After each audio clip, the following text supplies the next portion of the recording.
प्रदोष व्रत अति मंगलकारी और शिव कृपा प्रदान करने वाला है। यह व्रत प्रत्येक महीने के कृष्ण व शुक्ल पक्ष की त्रयोदशी को रखा जाता है, इसलिए इसे वार के अनुसार पूजन करने का विधान शास्त्र सम्मत माना गया है। यदि इन तिथियों को सोमवार हो तो उसे सोम प्रदोष व्रत कहते हैं। यदि मंगलवार हो तो उसे भौम प्रदोष व्रत कहते हैं और शनिवार हो तो उसे शनि प्रदोष व्रत कहते हैं। विशेषकर सोमवार, मंगलवार एवं शनिवार के प्रदोष व्रत अत्यधिक प्रभावकारी माने गए हैं। प्रत्येक पक्ष की त्रयोदशी के व्रत को प्रदोष व्रत कहते हैं। सूर्यास्त के पश्चात और रात्रि के आने से पूर्व का समय प्रदोष काल कहलाता है।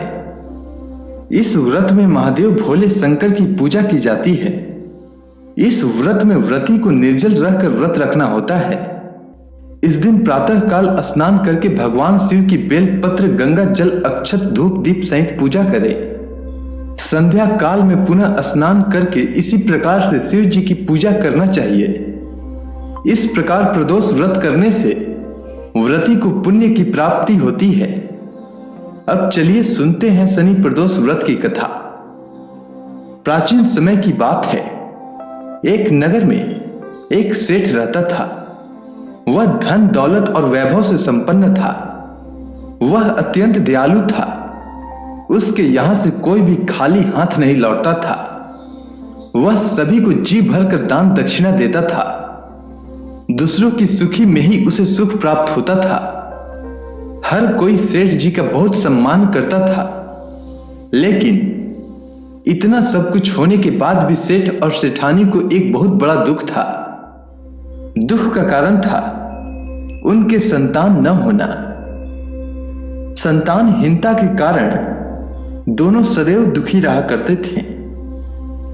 एक दिन उन्होंने तीर्थ यात्रा पर जाने का निश्चय किया और अपने काम काज सेवकों को सौंप चल पड़े। अभी वे नगर से बाहर निकले ही थे कि उन्हें एक विशाल वृक्ष के नीचे समाधि लगाए एक तेजस्वी साधु दिखाई पड़े। दोनों ने सोचा कि साधु महाराज से आशीर्वाद लेकर आगे की यात्रा शुरू की जाए, जिससे कि यात्रा में कोई बाधा उत्पन्न ना हो। इसके बाद पति पत्नी दोनों समाधि लीन साधु के सामने हाथ जोड़कर बैठ गए और उनकी समाधि टूटने की प्रतीक्षा करने लगे।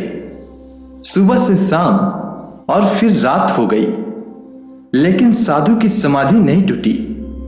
मगर सेठ पति पत्नी धैर्य पूर्वक हाथ जोड़े बैठे रहे। अंततः अगले दिन प्रातः काल साधु महाराज समाधि से उठे। उन्होंने सेठ पति पत्नी को देखा तो मंद मंद मुस्कुराए और आशीर्वाद स्वरूप हाथ उठाकर बोले, मैं तुम्हारे अंतर मन की कथा भांप गया हूं वत्स। मैं तुम्हारे धैर्य और भक्ति भाव से अत्यंत प्रसन्न हूं। साधु ने इसके बाद संतान प्राप्ति के लिए उन्हें शनि प्रदोष व्रत की विधि बताई और शंकर भगवान की वंदना इस प्रकार करने के लिए बताई।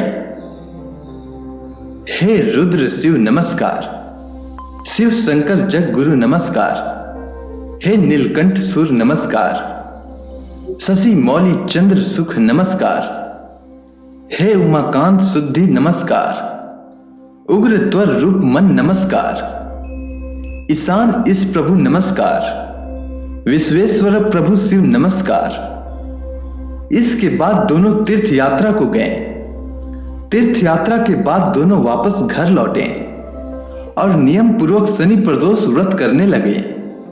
कालांतर में सेठ की पत्नी ने एक सुंदर पुत्र को जन्म दिया। शनि प्रदोष व्रत के प्रभाव से शिव जी प्रसन्न हुए और शिव भगवान की कृपा से उनके यहां छाया अंधकार लुप्त हो गया और दोनों आनंद पूर्वक रहने लगे।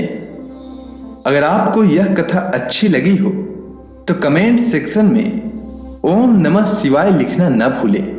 धन्यवाद।